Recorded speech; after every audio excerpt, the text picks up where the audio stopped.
Hey everybody, welcome back to the pelvic floor lengthening series.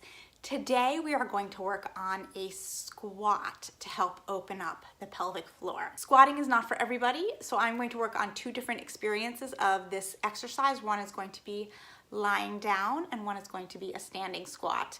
The most important thing is that we want you to be able to open up your pelvic floor and not be tensing and tightening it up so that you can't get that stretch. So if you want to be able to stand and squat, we'll get you there eventually. If you can do it already, great. If you can't, don't worry. I'm gonna start this video for you.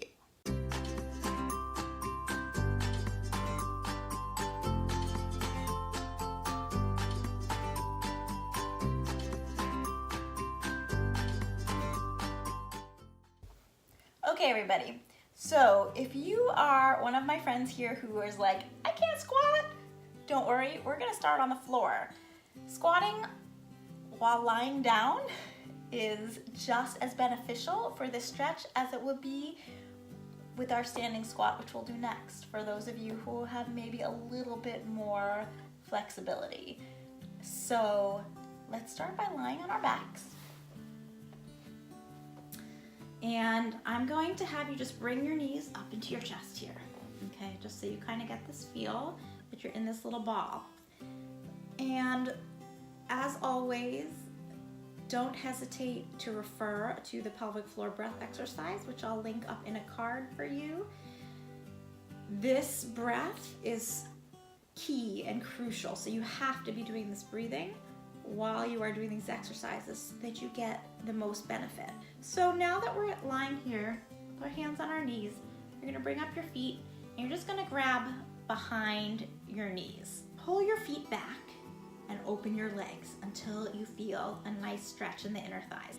Flex your feet so you're trying to point your toes towards your face. So this is gonna protect your knees and it's gonna help you really feel kind of stretch all the way in through here and in through here. And you're just gonna pull your knees back until you feel that stretch. I don't want you to feel any crunching in your hips, but what we're doing here is mimicking a standing squat, but we're doing it lying down so that there's no pressure on your core. And we're gonna hold this for about 30 seconds.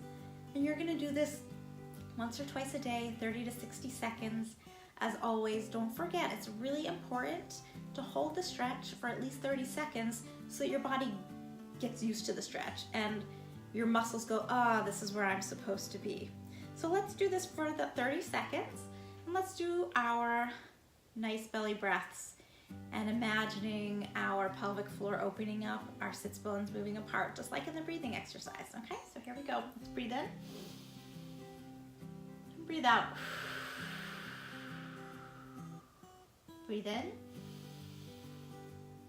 and breathe out. Breathe in, breathe out,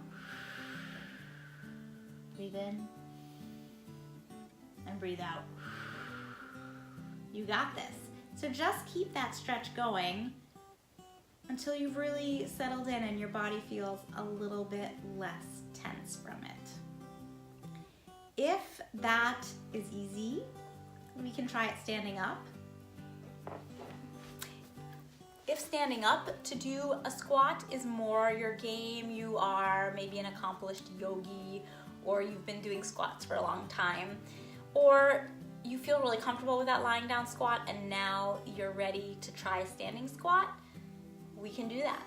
And to do that, I am gonna use that is my foam roller, but you can use anything. You can use the back of a chair, whatever it takes for you to feel balanced, okay? We don't wanna tighten up and engage that pelvic floor so much that we can't get the stretch. The stretch is the most important part of this. So hang on 1 second. Okay, so here we are and we are going to work on a squat. I have got my foam roller. You can use the back of a chair, whatever is gonna give you balance. I'm actually only going to show this supported because most people aren't just going to be all that comfortable doing a yogi squat. So let's just do it supported together. And if you're comfortable with your yogi squat, then you can do it. All right, so here we go. So you can't see my head right now, and that's gotta be okay. So what I want you to do is bring your feet a little wider than hip width apart, and place your hands on the back of your chair or on your foam roller, whatever you're using. Turn your feet out a little bit, and then what you're gonna do is you're gonna just slowly sit down into a squat. And you're just gonna use your foam roller to balance you. Now, if you cannot, or your chair or whatever, but if you can't get into this squat comfortably with your heels on the ground, then stay lying down. You don't need to be doing this upright. But for some people, they're gonna find the upright is a little bit more comfortable. So, because they've gotten to this nice advanced place in their squat. But having something to just support you and help you not have to focus on your balance will really give you what you need. So let's do our breaths, and you're gonna hold this for about 30 seconds, okay? So we're gonna breathe in and out, and in and out, and in and out, and in and out. One more time, in and out. Amazing. So now, if you've gotten the hang of this, just keep on doing it for 30 seconds to a minute until you feel really good. Okay, so that is squatting to help open up the pelvic floor. I hope you found it really helpful and really useful. The standing squat's a little hard, so don't be discouraged if you can't get it. If that just feels like too much on your knees, too much on your hips, do it lying down. You're gonna get just as much benefit from lying down. And if you liked this video, give it a thumbs up. Let me know if there was something about it that didn't work for you or something that you loved about it in the comments. If there's a particular stretch that you'd like a little bit more information on, if you'd like more information on something about what we were doing with this stretch, let me know. And I'll see you next time. Bye, everybody.